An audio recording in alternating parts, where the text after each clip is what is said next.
Hello again, YouTube. This is Ben Gessel. This is my third video. I like numbering these guys.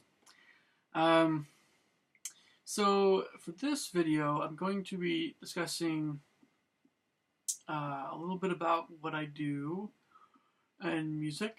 One of the things that I'm doing that I do in music, um, I I do a fair amount of piano instruction, teaching piano. Especially more for beginners, as well as intermediates, and even some early advanced folks, even some bit more advanced folks. But most of my students are beginners, and some of them are also a little bit more advanced. Um, so, um, there's a few different things I do, of course.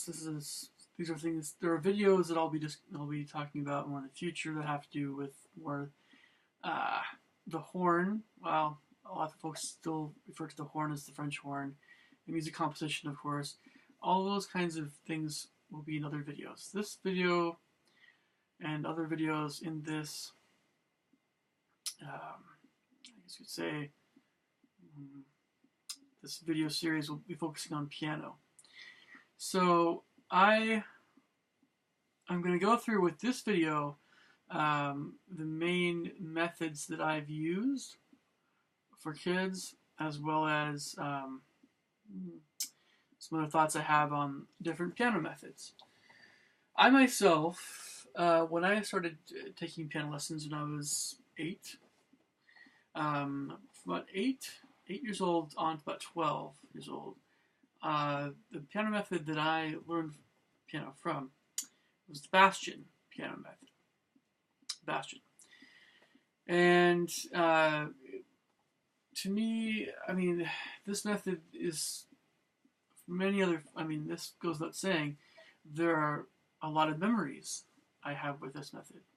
Many, many memories, and I can't help but be a little nostalgic, a little emotional about how I feel about this method because again, this was the very first method. I This is the very first book. These are the very first music books I ever used in any formal music lessons. That aside from that, so I do like the Bastions very much. From what I know about them, they're good folks. Getting on to the actual method itself, Bastion piano method. This is still the main method, the primary method that I use for my students. It's the method that I personally know the best. It is a solid method. There's a great deal of emphasis on scales and key signatures, even at a somewhat even harder key signatures or key signatures that you normally wouldn't get into at a little bit earlier age. In other words, the Bastian piano method really does emphasize all the scales, at least all the major scales, and then some of the minor scales, and natural minor, and harmonic minor, all these different kinds of scales, so melodic minor as well. So that's one of the challenging aspects of it, and that's one of the things also that's a strong point about the method. If you have a student who is a little bit more, I would say, above average intelligence. Above average intelligence, you don't want to have kids that are taking piano lessons that are using the Bastian method that are just going to be more disabled mentally. It doesn't work so well. Yes and no. But you get to some very difficult key signatures even before you're done with level 4, and so it goes primer, level 1, level 2, level 3, level 4, and level 4 is really just kind of a crossover from a later elementary level it's essentially kind of an early intermediate level. You start getting into the European methods and things a little bit, but I love the Bastian method. Again, if you have a student who's pretty serious about piano, and wants to dive into the scales, and it's a great method. It's also somewhat, folks might say, it's a little bit dated. Yes and no. I find it's a bit more.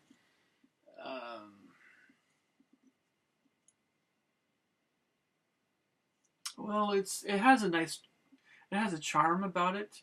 The illustrations of they're just fun, and they have a certain, to me it feels fun. You definitely feel even Jane Bastian herself, you do see some of her personality come through, and that's great. I love it. I love those kinds of things. But I would recommend this method more to students that are, again, more committed and a little bit brighter than average. You also want to probably use some additional supplementary book or two. Just something fun, perhaps, or something. As a standalone method, it could work for very motivated students, but you might, just the technique, the theory, the piano, and performance books on their own don't always. You might also be find that you need one or two other books. Just keep that in mind. And the other method that I'm fond of using is the Alfred's preparatory piano course for really little kids. I've used there's a Bastian young beginner method. That's levels A and B. It splits the primer level into A and B, and that's actually pretty good too. The Alfred's preparatory piano course is, I think, the best method I've seen for little guys. We're talking 6, 7, 8-year-olds. 5, of course, is always that age where I'm like, I don't know if I should be taking lessons personally, but you always have exceptions. Some very, very bright kids, but this Alfred's preparatory piano course is very good course for little kids. Moving on, I can tell you more about that method if you have any questions. I'm also planning on, in the video, putting a link into a more in-depth web page regarding piano methods. But I've had a lot of success with Alfred's preparatory piano course, as well as Bastian. They're both great. And then with other Alfred methods, I've used Alfred's basic piano course. I love their theory. Alfred's is great regarding all the theory books they have. They have not only the regular theory book, but they have Note Speller, and they have ear training. So they really help the kid that is just approaching all things theory for the first time. They really, really do help the kids with theory. And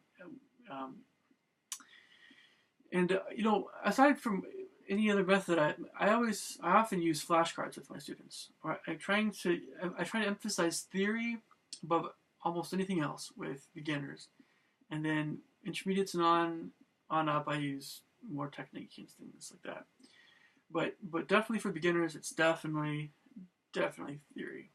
I can't get enough of it. I think it's so important that these kids, they're starting out, learn a lot of theory as much as they can. The stuff that helps them hear and understand how to read music. So I've also used Faber as well. Faber Piano Adventures. Faber is, I wouldn't call it a hook. It's not. I like the Fabers. Nancy Randall Faber what I can tell. If Alfred's and Bastian courses were more, I don't know if I want to use the word conservative, but if they seemed more old-fashioned, the Faber piano course seems a little bit lighter-hearted, more fun, just some more tunes, more fun tunes. The illustrations are a little snappier, a little bit just fun. I mean, it has maybe if I don't know if I use the word cooler, but it certainly is a method that is a little bit, it just seems to reflect modern times a bit better, perhaps. But it's, I've used that method as well. The Alfred methods, the Faber method, and the Bastian method for beginners are the main three methods that I use. The John Thompson method I will use for more motivated students, or more intermediate level students that have a taste for classical music.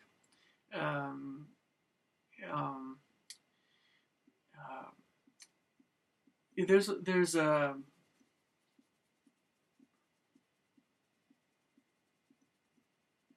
I myself actually had studied with the John Thompson method, and there's a lot of flexibility that the teacher allows a teacher to use when they're using a lot of these methods in general, but really with the John Thompson method, you could do so many things with it.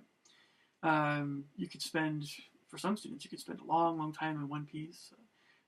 You could maybe not have as high of a standard for each piece and go through pieces a little faster, depending on each student. But I found that John Thompson method works very well if you're including other technical etudes, and a few other things. But the material is very beefy and musical, and there's a good variety. The Lang Lang piano method is a very new method. I really do want to talk about this method because it could change a lot of things. I've used it briefly recently. I was curious about it. I know about the pianist Lang Lang, and I do like him. What I've heard about both his personality, and of course he's an extraordinary pianist, unbelievable pianist. I know, but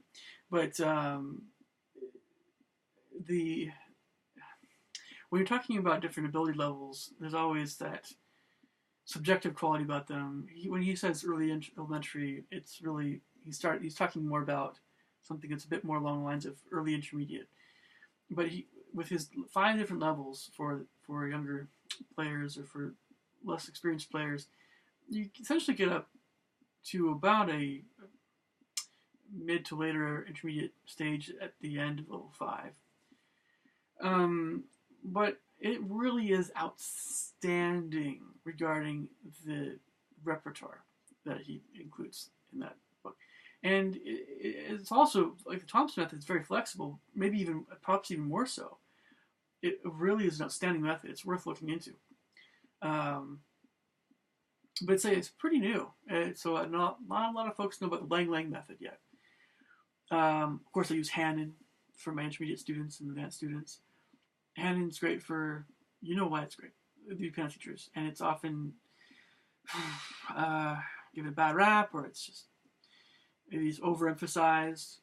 It really does help with some things, like your coordination, the simple coordination you have between left and right hands, the strength of your 4 fingers. You want to be able to, ideally, for the most skilled pianists, you want to be able to even trill, between 4th and 5th fingers, or at the very least 3rd and 4th fingers. You want to be able to get those weaker fingers as strong as they can be. And so that's the whole objective with Hanon. And so you can make it as hard as you want to make it. But yeah, you don't just want to do Hanon alone. It's not really that good an idea. Not really that good of an idea. There's many other things that you should be working on as well. But you know, I use the Ingrid Clarefield Piano Studies myself for technical exercises. It's a great book series, and she's a great pianist, a great professor. And I also there's other methods I've used um, just to tie this up a little bit with this train of thought with methods. I found when I start teaching a student that has had, of course, many students, most students have had previous instructors. I don't like having a student necessarily switch to a different method simply because I use that method um, a little more exclusively or mostly. I prefer, as much as possible, using the method that that student is more familiar with. And if need be, we switch to a method that I think would suit them better as I understand that student where they're at and what their personality is like and what they really method would suit them well. The method that a teacher should use for beginners, especially, um, the, the method should fit the student as much as possible, rather than the teacher using one or maybe even just two. But the teacher should never feel like they should compel a student to simply do this method or else. I mean, I understand that there are teachers like that. Uh, they feel so strongly about one. I'm talking about beginners here. Beginners. I understand the teachers that feel very strongly about using one method, and that's fine. You know, maybe it might help you be more effective as a teacher just to teach with one method. Um, but in my experience, I just find like I found that I teach better if I try to be more accommodating to the student. And whatever the method I'm using, I always it's no mystery. Whatever is weak in a method, I always strengthen that method with my own knowledge, with what I know that the student needs to do. And yeah, there you go. So this video really is. I should have mentioned this at the outset. This video really is for piano teachers, especially piano teachers that are just starting out. And that link that I'll send you will give you a lot more in-depth information. Um, Maybe a few other things to mention. It's one of the common critiques of the Bast method is that you spend a lot of time in middle C or C position right off the bat for students, and there might be a tendency to have the student stick with reading fingerings rather than learning notes. That the ultimate goal should be note reading music. And in my experience, yeah, I'll be honest, there's at least one student that's been very affected by only just being so oriented toward fingering that didn't work out so well. But it's important that the teacher at least is aware, as the teacher increases in their experience, it's important that the teacher at some point realizes, oh, this student is just reading fingerings rather than learning notes. Some students will insist on only reading fingerings, no matter what you do. So you have to, well, it's just one of those things. You have to, sometimes you know these things before you start teaching. Sometimes you learn these things as you're teaching. But just be aware that there are some kids that will want to just do 1, 2, 3, 4, 5, and that's it. They'll ignore the rest of the keys on the keyboard. And try to be aware of that. Of course, I was, but it all depends on the student. So hopefully this video is really helpful to you beginning piano teachers out there. And if you're a piano teacher that's been around for a long time, you know all this stuff. Hopefully there's some things that were beneficial about this video as well. Maybe check out Lang Lang. Feel free to leave, of course, leave comments or questions, sort of thing, in the comments section below. Alright, I will talk to you guys later.